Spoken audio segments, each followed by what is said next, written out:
This video is brought to you by Dr. Kristen R. Bromley's Guitar Method Book Series and Online Music Academy. Hi, I'm Dr. Kristen Bromley. Welcome to my online academy. It's my pleasure to meet here with you in these online lessons. In this video, I'm going to go over standard music notation and how those notes on the staff match up with the notes on the fretboard of the guitar. So it's going to be great. This video accompanies the Theory and Technique book from my Method Book series. In that book, we're going to be on pages 5, 6, and 7. So this information sort of supplements and helps you understand what is being taught there. Alright, so notes on the staff. In the last video, we learned about the notes that exist. We got natural notes and we've got chromatic notes.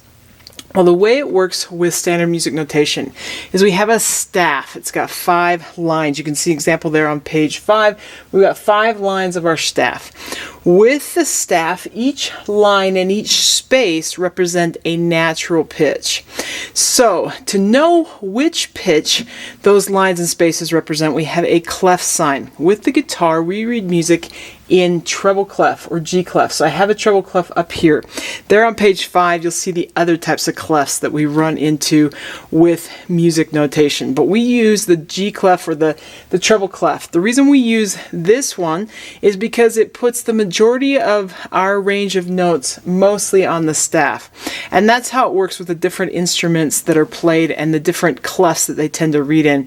It sort of keeps those notes, the notes on the staff, within their main range on that instrument, and that makes it so we don't have to read a lot of what we call ledger lines, which I will explain. They're these little extra lines that help us identify notes that go beyond the staff.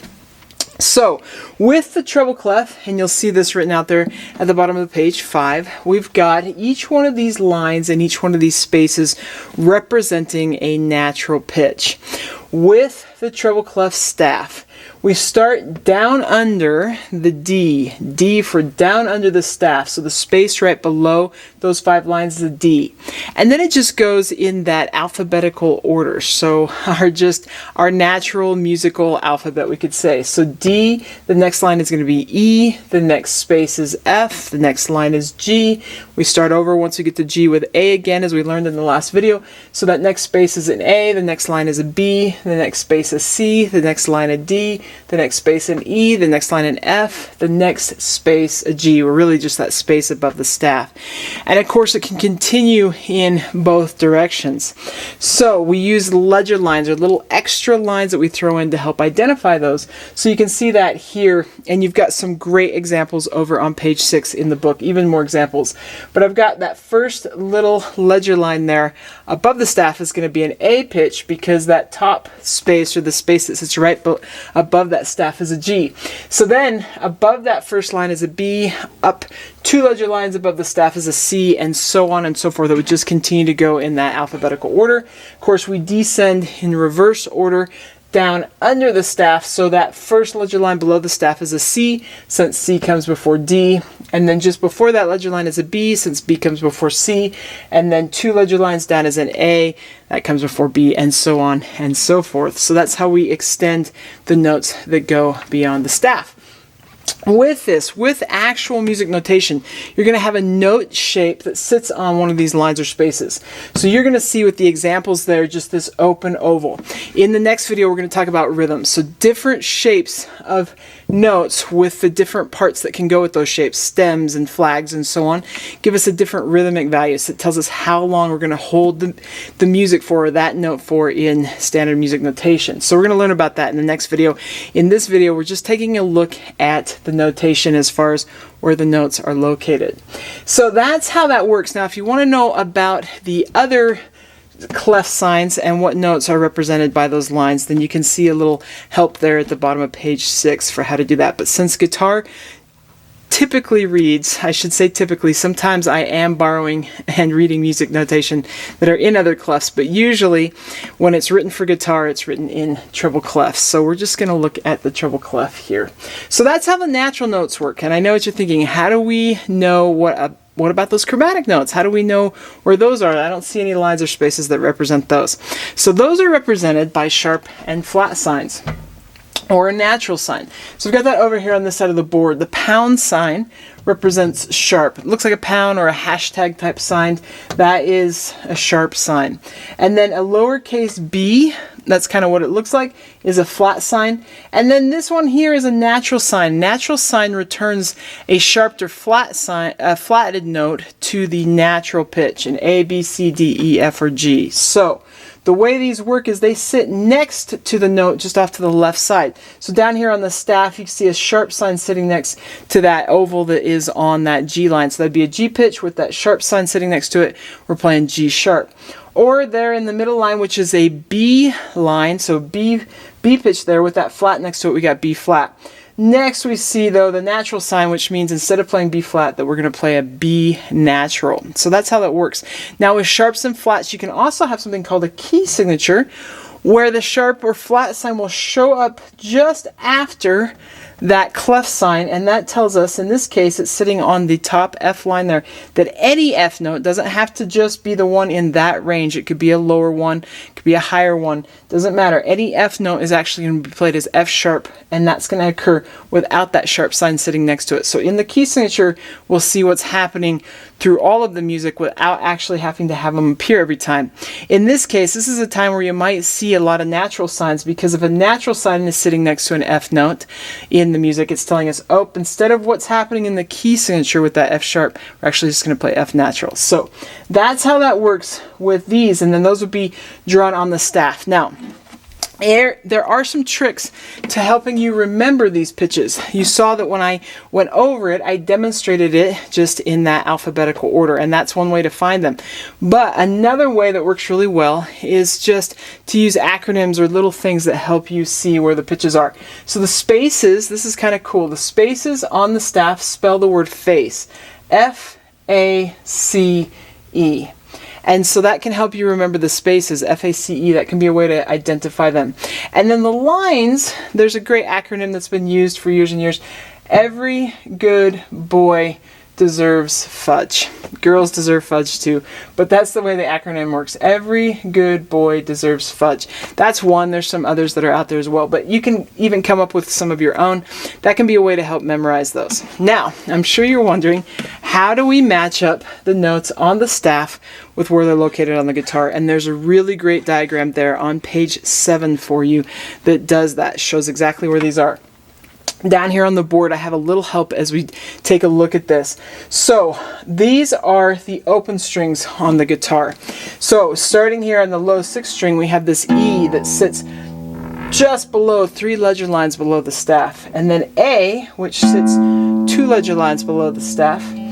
D, play to G. D, which is the open 4th string, sits right below the staff. And then the G that's up on that 2nd line from the bottom, the open 3rd string, and then the one that's in the middle, the B that's in the middle, is right there, that open 2nd string, and then the E that sits on that top space is that high string. Then what happens is, if we were just to look at each one of these strings just briefly, and looking at that diagram on page 6 will really help you.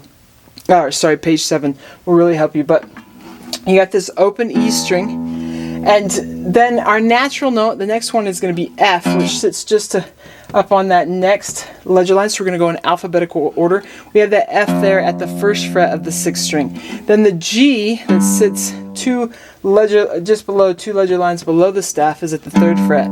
Then we got the A that sits on that 2nd ledger line below the staff at the 5th fret. The B just above that, that's at the 7th. C at the 8th. D at the 10th. E at the 12th. And we start over. This E that is at the 12th is this E that sits on that bottom line there, and now we keep going, but we're going to be in a higher octave, but the pitches continue in the same fashion. That's what's nice, and we learned that in the last video as we walked through the chromatic scale. Then in between those natural notes sits the chromatic notes. So at the 2nd fret, for example, you got an F sharp or a G flat, an A sharp or a G sharp or an A flat at the 4th, an A sharp or a B flat at the 6th, and then B and C, and then C sharp or D flat at the 9th, and D sharp or E flat at the 11th. So you can see that written out there for each one of those strings, and so that kind of helps you get going. When you've got the A, then you can go through. Now, something that can help you as you're looking for just the natural notes first, and as you're learning the notes along the staff that are along the fretboard, that's what I would recommend doing, memorizing where the natural notes are first, because the sharps and flats are just located above and below. The way it works is our sharped pitches, so the sharps are 1 fret higher than the natural note, and the flats are 1 fret lower than the natural note. So if we can learn where the natural notes are first, we can identify where the sharps and flats are when those signs are thrown on, because it's just going to be 1 fret higher, 1 fret lower than its associated pitch. So just for example, with the open string here, the low 6 string, we learned in the last video that we have no chromatic pitches happening between E and F and B and C. Otherwise, we have one. So what that means is that we're going to skip over a fret when we have a chromatic pitch, and when we don't, we're just going to move to the next adjacent pitch. So from E, we know that we're on our low E. Then F happens next, and there's no chromatic pitch between E and F, so I just go up to fret 1. Between F and G there is, so I go up 2 frets higher to the 3rd fret. Between G and A there is, so I go up 2 frets higher to the 5th fret. Between A and B there is, so I go up 2 frets higher to the 7th fret. Between B and C there isn't, so I just go up 1 fret higher to that C. Between C and D there is, so I go 2 frets higher. Between D and E there is. If I can memorize that first, that can really, really help me find these notes. So E, F, G, A, B, C, D, and E. Then sharps are 1 fret higher, so if I know my F is here, F sharp would just be 1 fret higher. Or if I know my G is at that 3rd fret, G sharp's just 1 fret higher. If I know that my A is at the 5th fret, A flat is just 1 fret lower. If I know my G is at the 3rd fret, then G flat is just 1 fret lower. So that's how that works with each of these. Now, if you're wanting to learn to read notes on the guitar and that isn't something you're familiar with, then I recommend checking out the note reading books and the method book series that go with them. That is the very best way to go through and learn to read notes, the best way I know of, because you're going to go through in a systematic way and you're going to memorize them while you're reading melodies and exercises, and you just get really good at it. And those books are designed, they go into such great detail. Books 1 and 2 cover reading notes in the first position and just learning how to read notes in general and all the things that go with it, rhythm and just playing some melodies in just sort of good style. With those books, you're jamming right along with band accompaniment, so you get to play like you're in the band just reading those melodies. It's really great.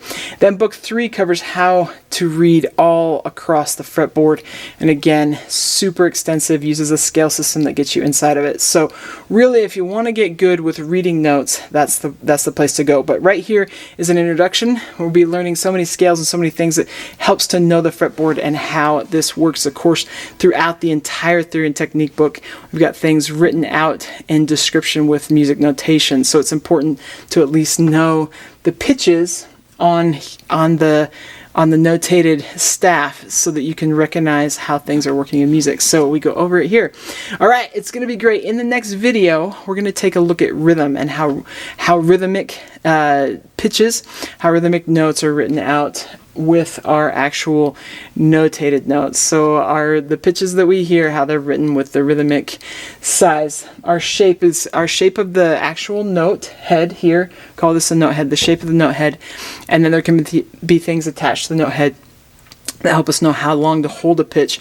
We're going to look at that in the next video, and then we'll look at time and meter and how things work in measures when we're actually reading notation. We'll take a look at that in the video after that. So it's going to be great. Take care, have fun, and I'll see you again. Thanks for watching this video. If you found it helpful, please hit the like button and subscribe to the channel. And be sure to check out more great content. You can find more information about me and my products at KristenBromley.com. Take care.